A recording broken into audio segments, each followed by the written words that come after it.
Assalamualaikum warahmatullahi wabarakatuh. Wala antum abidunna ma'abud. Dan kamu tidak pernah pula menjadi penyembah Tuhan apa yang aku sembah.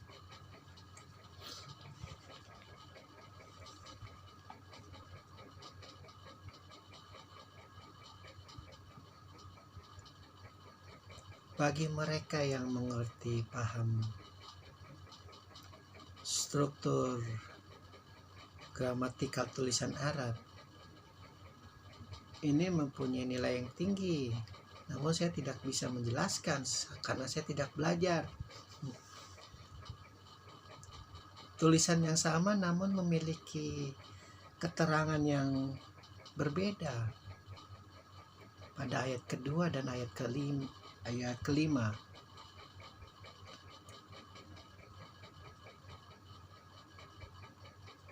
Mengikuti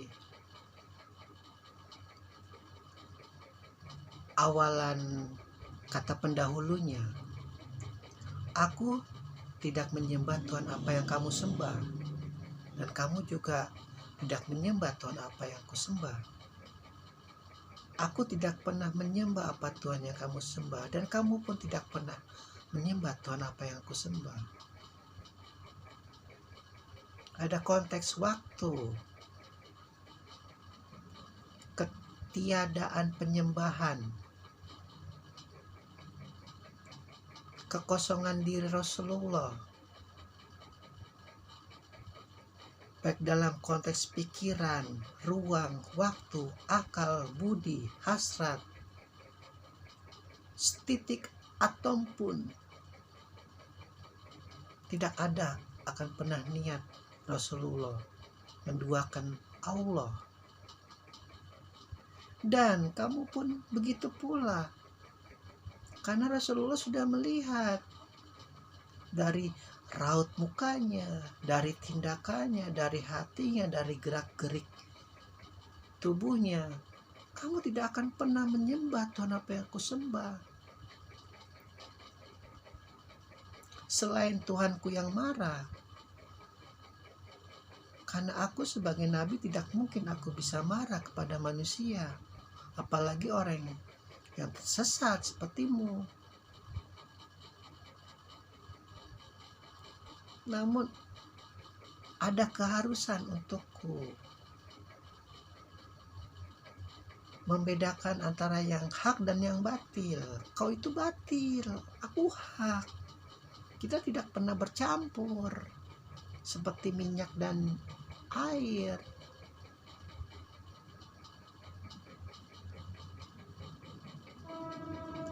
Salah satu hadis yang paling syahid juga, Rasulullah pernah mengatakan antara yang hak dan yang batil tidak pernah bisa bersatu.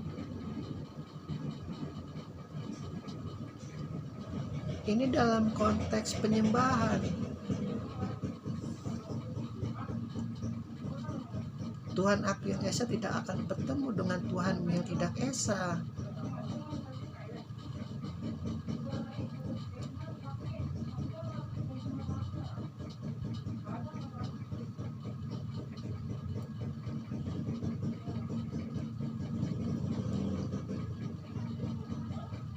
Sistem yang sedang aku jalankan sangat jauh berbeda dengan sistem yang kau jalankan.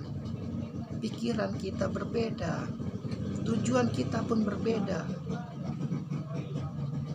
Tapi aku bisa melihat dalam dirimu kemana kau akan menuju, karena aku adalah utusan.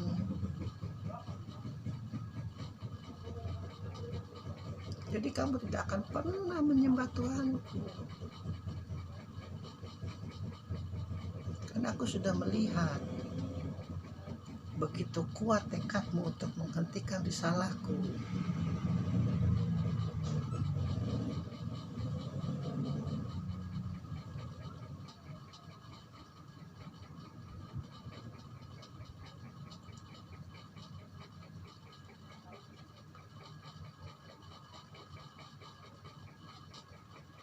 Surat Al-Kafirun yang artinya adalah orang-orang kafir,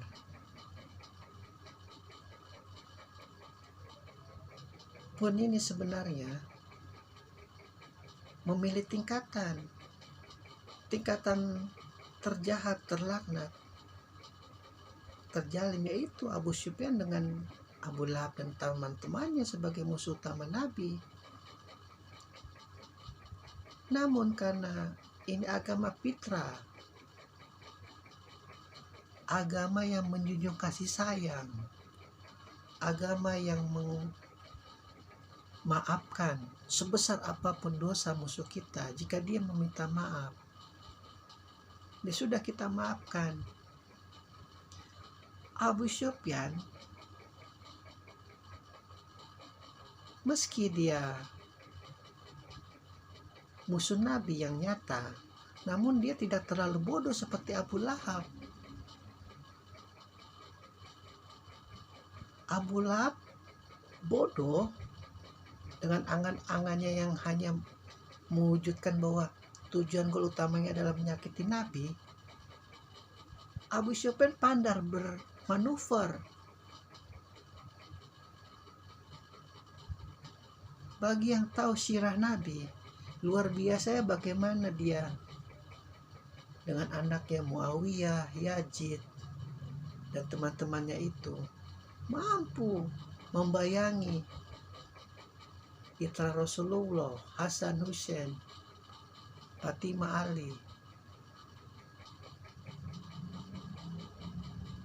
Karena tidak baper, tidak seperti Abu Lahab dan istrinya, ahli politik. Bagi sebagian para pecinta Muawiyah, kedudukan Abu Sufyan itu cukup terhormat.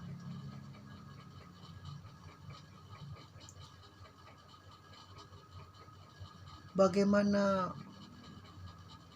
begitu dinasti Muawiyah yang sudah tersingkir dari dinasti Abbasiyah dengan hanya bermodalkan beberapa dinar, berhasil lagi membangun dinasti di tempat lain, sudah mempunyai darah keturunan perpolitikan yang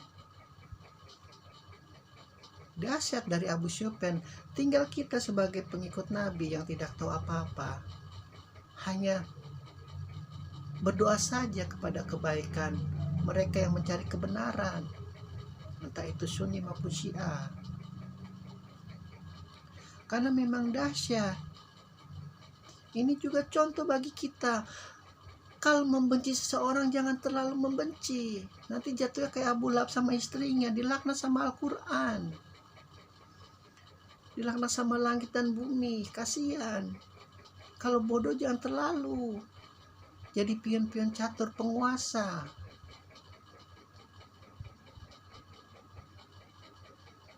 Gelap, dengki hati, ajab kuburnya saja gelap. Sahih hadis Rasulullah, siapapun seorang yang mati dalam hatinya dengki, kuburannya gelap.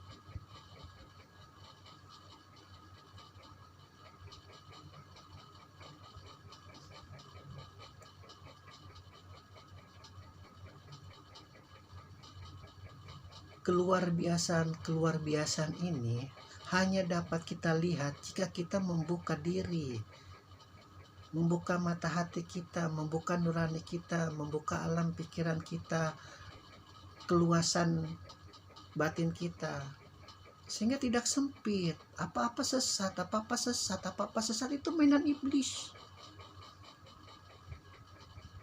Sangat mainan iblis, terlihat nyata. Tapi bagi orang yang paham, ya sudah, kalian silakan saja main-mainan terus itu. Menang nyungsep, kalah nyungsep. Nggak ada keberkahan.